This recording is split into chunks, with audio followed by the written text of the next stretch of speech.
Well, welcome everyone to our Facebook Live for Santa Sophia Connect. And we're so excited to be here this evening to talk to you, our parents and our community, about a really important topic. And I've got with me Mr. Liam McGann, who leads our TAS, our technology at the school, as well as Mrs. Vivian Boddy, who's our visual arts teacher, as well as teaches TAS with Liam. So we're really happy to have both Liam and Vivian here today. And we're going to be talking about the important topic of digital technologies.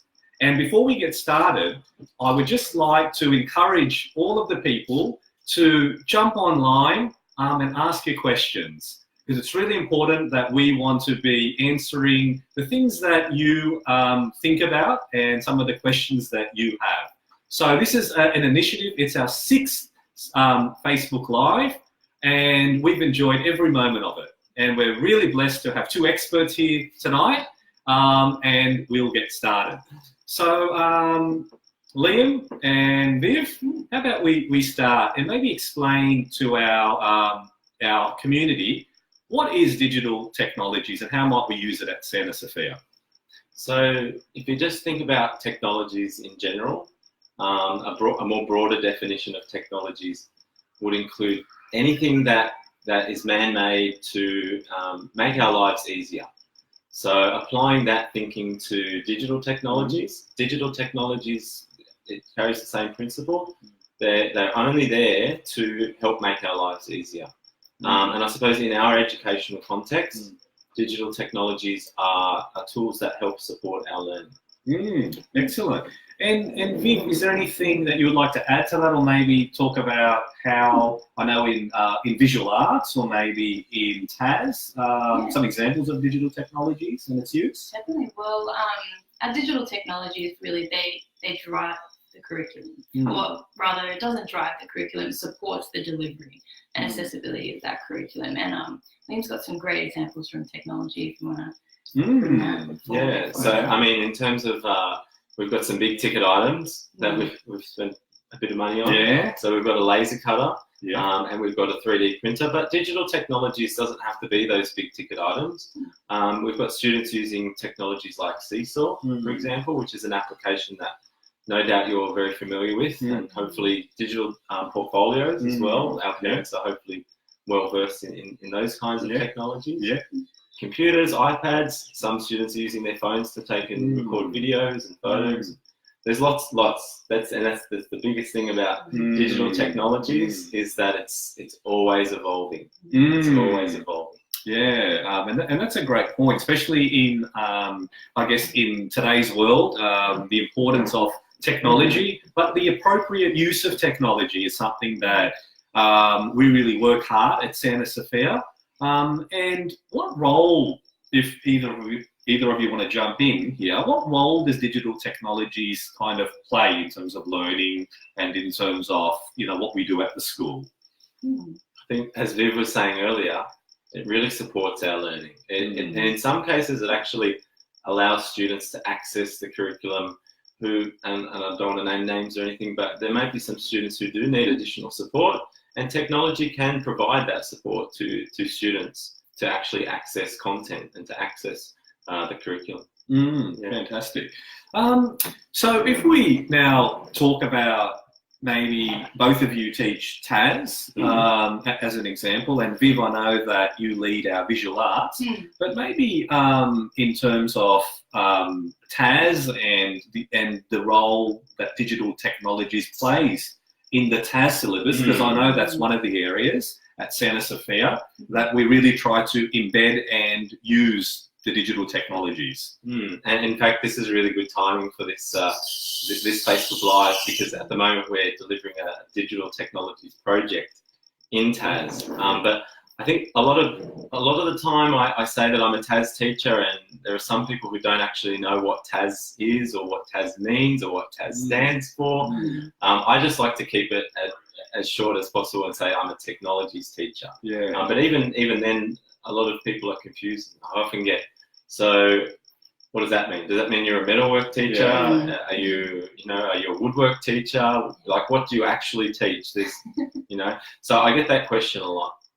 But I think, and in some regards, yes, I do teach woodworking skills. I do teach food technology skills, cooking skills. But that doesn't encompass the whole subject. So I guess it's not really doing justice just to say that I'm a woodwork teacher or a metalwork teacher or something like that. Because technology's education is about studying how we can use tools to really support our lives, to make our lives easier, to make the world we live in a better place, which is all really, really good and what we want. But yeah, and how we can harness the power of digital technologies, especially to make that world a better place, to have what they refer to in the syllabus as a preferred future. Right. Yeah. And what about in terms of the way that they've embedded digital technologies? Why might, for instance, digital technologies be important for our students to know how to use, and our students to have that knowledge of? I guess before I talk about why it's important, it's probably worth mentioning maybe and just differentiating between a couple of different kinds of technology. So I wanted just to talk really quickly about how when we look at technologies, we can think of technologies as being traditional technologies. And when I say traditional technologies, I'm talking about any of those technologies that existed before the Industrial Revolution. We're talking about really ancient in terms of nothing like the digital technologies that we're talking about. But those kind of tried and true methods of, this is what works in terms of making life easier, and it's a lot of physical labor involved. We also have contemporary technologies which started to evolve in the last few hundred years, and we look at machines that help reduce labor. But nowadays we're looking at advancing technologies, and they really rely on using digital technologies like coding, for example, to automate and to program these machines so that there is actually pretty much zero human labor involved in operating these machines. And some of them actually operate autonomously. So they can actually operate by themselves. And I know that that's sort of no shock to people. Like that's kind of the way that it looks like technology is evolving. We're looking at things like self-driving cars. We're looking at all these kinds of technologies. On the way here, I drove past the metro, and I thought, okay, there's a self-driving train. So and if we really think about it, these are the kind of workplaces that the students that we're teaching are going to be ending up in a few years' time. They're going to be ending up in workplaces that don't prioritize manual labor, but if there are technologies related industry, there's going to be a very heavy focus on actually knowing how to operate digital technologies. Wow. And what about Viv in visual arts? What might be some examples in school that, for instance, currently our Year 8 students would be engaging in? Well, on that note that Liam explained, it's about preparing them for that world, preparing them for that career path. And as of next year, sort of in visual arts, students will be able to use innovative technologies as a tool that supports their learning. For example, we're looking at purchasing a VR, so virtual reality headset, which will be a game changer in visual arts. It'll allow us to sort of create artworks in that space, in that virtual reality setting. And this might surprise you as coming, you might think, well, how can virtual reality be art? But if you think of the nature of art and what exactly it is, fundamentally the definition of art doesn't change in that setting because it's about expressing yourself. It's about creating something. It's about portraying ideas and different concepts. So really the technology there is just a tool. It's just a support, like you would a textbook, like you would a canvas, like you would, clay or paint. It's just another tool for us to express ourselves or express some ideas and concepts in visual arts. So we're really excited about that. And that's really wow. Okay.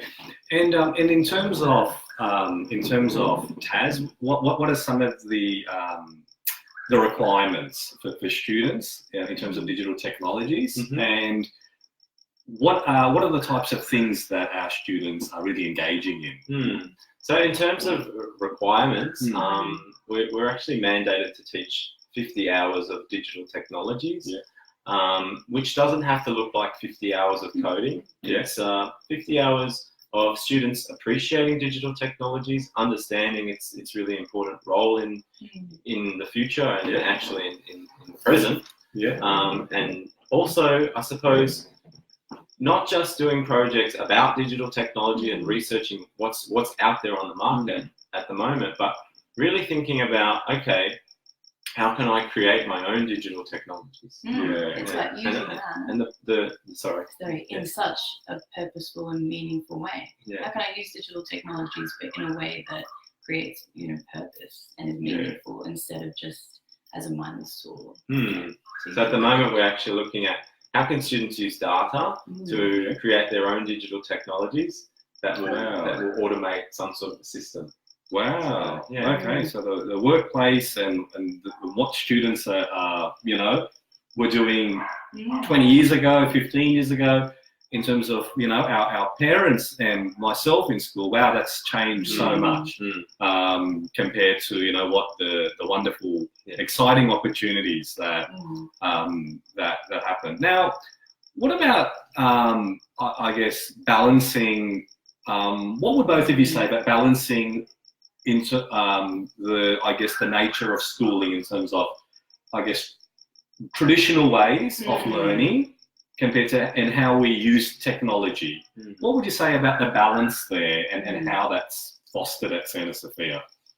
I think that balance is pivotal, and it's really there's no way you can really engage with new technologies without first having those foundational skills.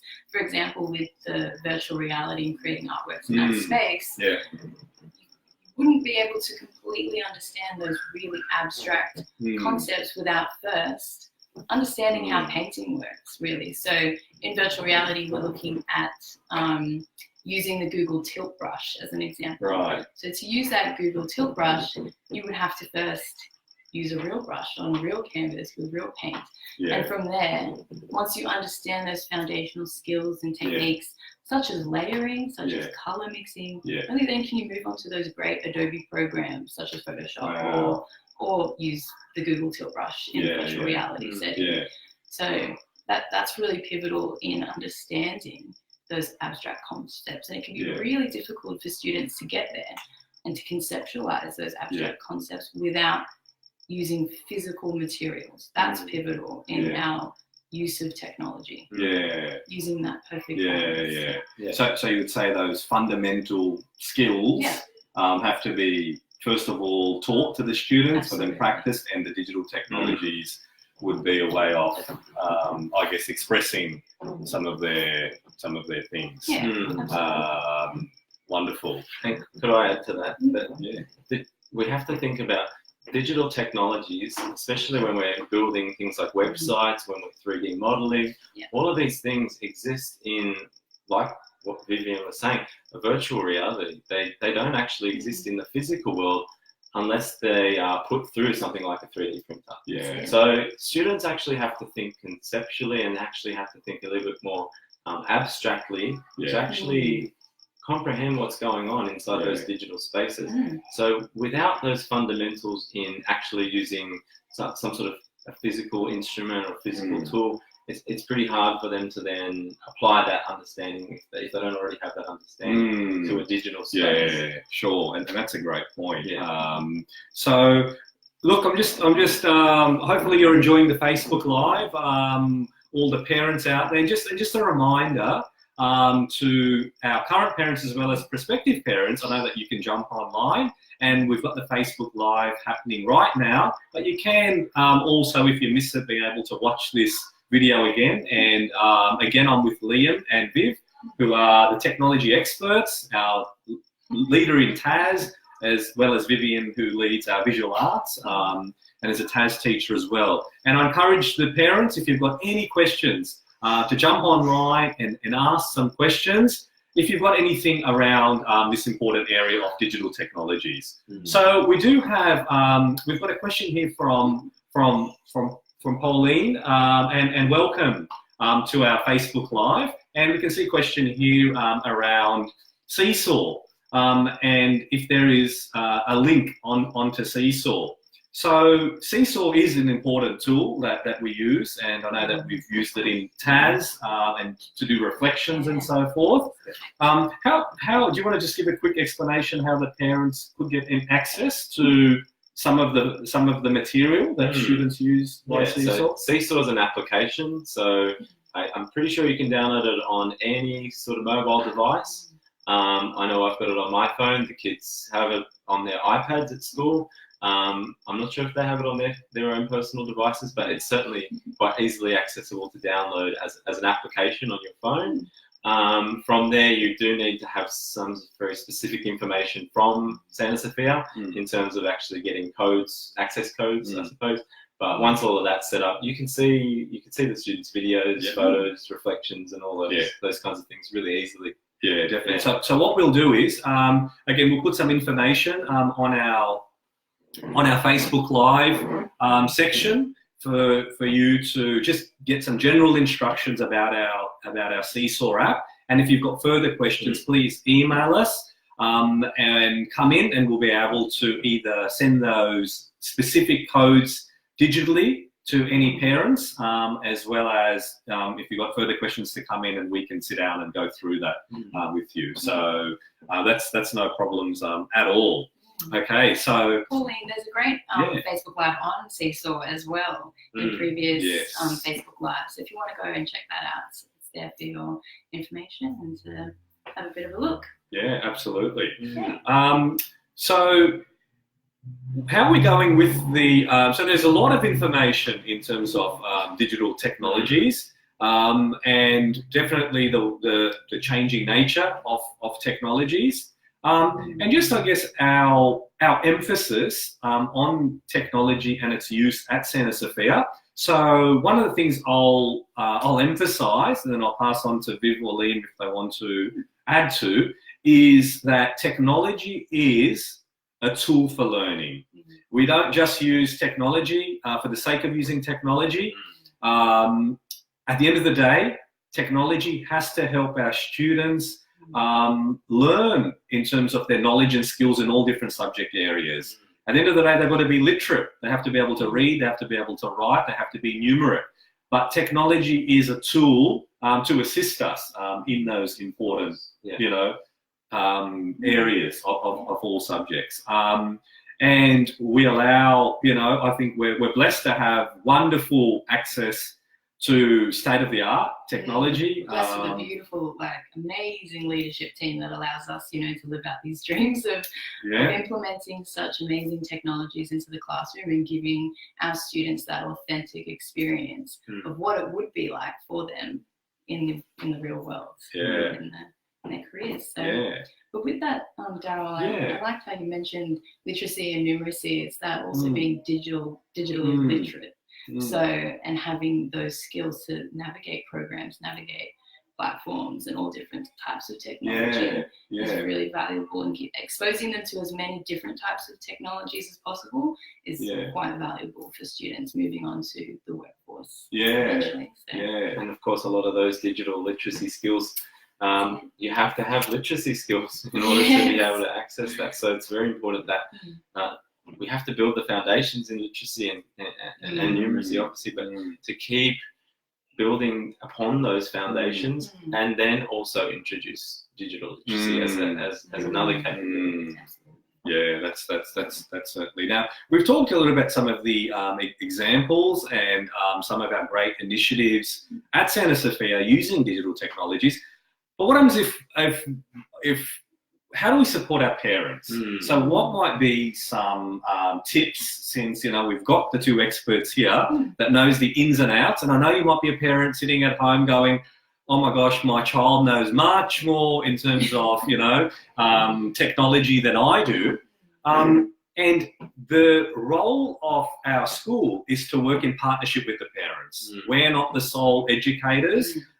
It's the parents. It's you watching. You're the primary educators, and it's our role to support you. So how might we support the parents in terms of some tips for effective use of technology. So what might be some ways that either at school we help our students efficiently use and effectively use technology, and some things maybe, so what's some effective use of technology maybe at school, and then some tips we can give our parents?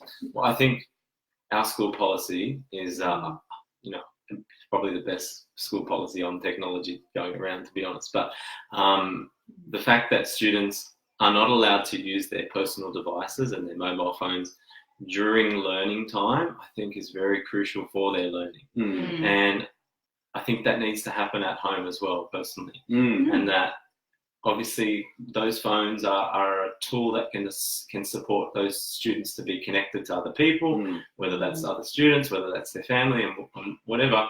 But while they're learning, and while they're, they might be struggling with certain things, they might be flourishing with certain things, they do need time to process that information without distractions. And I think that's one of the biggest pros to our policy at Santa Sophia, is that we allow that time for students to just learn without distractions. It's so important. Yeah, and I'll give you an example of that before I pass on to Viv.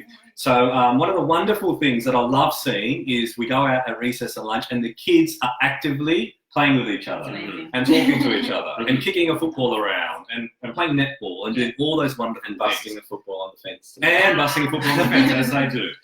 So, it's so great to see them actually interacting with one another. But I'll give you an example in maths today in the afternoon. We're doing some calculations, and the kids are going around, and we were doing some, I guess, more complex calculations. And the students were going, oh my gosh, like, how do I do this? And straight away, like, there was a problem there. I said, take your phones out. Take your phones, take a picture of the problem, get your calculator out on the phone, and start working it out. And that phone is so powerful in terms of when it's effectively being used as a learning device, that it could do all those things in a blink of an eye, But straight away, as soon as they did the calculations, if we were just then allowed them to kind of have the phones out while they did their work, 100% they would have got distracted. So as soon as they used it, they did the calculation, they put the phone away, and then we got to talk more deeply about the problems and what their problem solving, strategies. So I think the effective use of, the technology can really help the students, delve into some deeper problem solving and be a lot more focused. You got anything to add? Maybe that's just a great reflection on our policy. As Liam was saying, we've set up a culture where the technology that you use between 8:30 and 2:30 is solely for learning purposes. And going home and emulating that or continuing that when they're doing study or homework will only benefit their learning even more. Fantastic. Look, welcome. We've got some more people I can see that's joining us on our Facebook Live. So welcome, Mrs. Valenti and Pauline. We'll come to your questions. You've got some great questions there.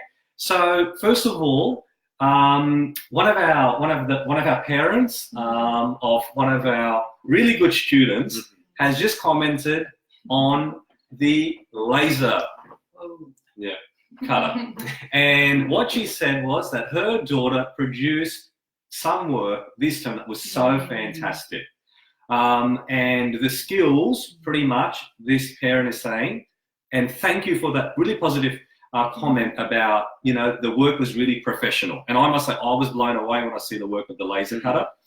Liam and Viv, can you just explain very simply to parents out there, what is a laser cutter and what are some examples of its use? Sure. So a laser cutter pretty much does exactly what it says in the name. So there's a laser which cuts materials, essentially. So we're taking we start off with a big slab, whether that's a big slab of timber, a big slab of acrylic, or whatever. It actually can do metal, glass, things like that. We haven't tried that yet, but we're actually either engraving into or carving away from that material. So it's going to cut shapes. In order for the machine to do its job, you need to tell the machine what to do. So the students, effectively, they program that through drawings. And we've figured out ways where students can actually take drawings that they've done on paper. They can scan these drawings with a photocopier. They could actually take a photo of the drawings as well on their phones. There's a few different options. But by digitizing the drawings, they can then tell the laser cutter exactly what needs to be engraved and exactly what needs to be cut. They're also using vector programs to sort of help with that process. But we certainly have had, we've had students that have worked probably 90% of the time on paper, have scanned it and have had a lot of success. And we've had students like Cass who has, she's spent about probably 95% on the computer. And a lot of that was actually done by just manipulating lines on a screen. So, yeah, and it's very impressive. I have to add as well. It's very impressive. Yeah. Look, I'll give you an example. I mean, that there was, I won't name this student, but there was a student that really from primary school struggled so much in primary school. His mum saw his work on a laser cutter and was in tears. Could not believe the work that this particular student produced. And I must say, I was just amazed. And all of us teachers look at the work. And I encourage all the parents out there, jump onto our Facebook, have a look at some of the work that the kids have produced on this laser cutter. It is just amazing. Teachers come to our school that are visitors and are blown away going, you guys have a laser cutter? Because it's so hard to kind of access. And it's state of the art. It's very professional, the work that the students produce. And I just want to say two things, and I'll pass on to Viv. The first thing is that in Year 7, our students get to, for those parents or prospective parents that might not be aware of this, in Year 7 they get to choose a project that they're passionate about, that they can actually just do for the love of learning and for their interest. And how important is that? And then in Year 9, we've set up our Year 9 Pathways program so that students can choose areas that, again, they're passionate about, and those can actually be VET credentialed. Now, just an example in terms of our Year 7 program called our Personal Interest Project that both Liam and Viv are part of. What's some examples of some of the passions and the work that the students have produced in that area using digital technology? Well, obviously, the one that has already been mentioned is the laser cut artwork. And even that project's evolved slightly into term 4. So we did that project last term. We're now looking at adding a few electronics and getting some light happening through there. Wow. I had a student come up to me and say, can I do this pip again? And I said, well, you don't really need to do the pip again. You kind of mastered this skill. So why do you kind of need to do this pip again? His response was, but I want to make something again. I said, well, you've already got the skills to make something. You just got to send it to me. I think that's the beauty of digital technologies is you don't actually have to be in the classroom to actually manufacture. Think about any of these big companies, like we're using MacBooks at the moment. So big computer companies, they don't actually stand there and watch the manufacturing being done. The person who designs it, they send it off to a machine. The machine cuts it out. And this is, again, thinking about the industries that students might be accessing in their workplace are so different from what they used to be. Very true. And what about for you, Viv? Well, and the photography pip, we actually use the students' phones, so they're using their own device to get out of the classroom and really explore our school, explore the outside world, and really learn how to take a good photo. I mean, images are so prevalent today with the use of social media, and it's about thinking about how they take those images differently. And I had a student recently, we've only had our first 2 lessons, and he was like, I'm really enjoying this. Like, I'm really getting something out of this, and that was really proud of me. And it's so wonderful that our digital technologies is embedded into everything. We've got some exciting things planned in terms of our Year 9 Pathways program, especially our iSTEM program that Liam will be leading, and our visual arts project where we've got the virtual reality tools, and it's going to take, I think, that creative side to a whole new level. Look, there's a couple more things. Thank you. So Pauline's got a question there about our pen nights, which are our parent education nights, and how do we work with kids and technology to give some tips. Now, there was a fantastic pen night which took place actually our last one about a month ago with Dr. Kirsty Goodwin, who was an expert with raising a child in a digital age. And that was just a brilliant session where actually where Dr. Goodwin passed on her research and some tips on actually how to support parents in using technology effectively at home. So there are some resources on our Facebook page on that. And if you contact the school, we're more than happy to pass on some of the great little information booklets that Dr. Kirsty Goodwin has sent, and she's more than happy to keep working with us in that area. Look, thank you so much. We've got some really positive comments from parents just thanking the amazing teachers, which I know I've got 2 of them here next to me that do a fantastic job. And we feel so happy when we see the great work of our students and how much it means to the parents. Because at the end of the day, as I said, we're partnering with you. And I can't believe it, our time has come to an end. I told both of them that half an hour would happen very quick. But look, we want to thank you, the parents in our community and prospective parents. Hopefully it's given you a small taster of some of our great work with digital technologies. You've heard from Liam and Viv about the great work that's happening. It's only beginning to happen, because when next year comes and when Year 9 Pathways program starts up, and then we've got our Year 7 personal interest projects. Haven't even talked about kindergarten and Year 1 and the magnificent work in terms of the technology, and you've got to see these kids go at it. This is the very beginning. So we just want to thank you once again. Thank you so much for joining our Facebook Live. Please let other members of the community know about the great work that we do. Please watch, share the video with others, and we would love to see everyone join our next Parent Education Network, which will take place later on in the term, and we'll pass those details on. And if you've got any other questions, just jump onto Facebook and post a question and we'll get back to you. Thanks so much, everyone. Bye. Thank you.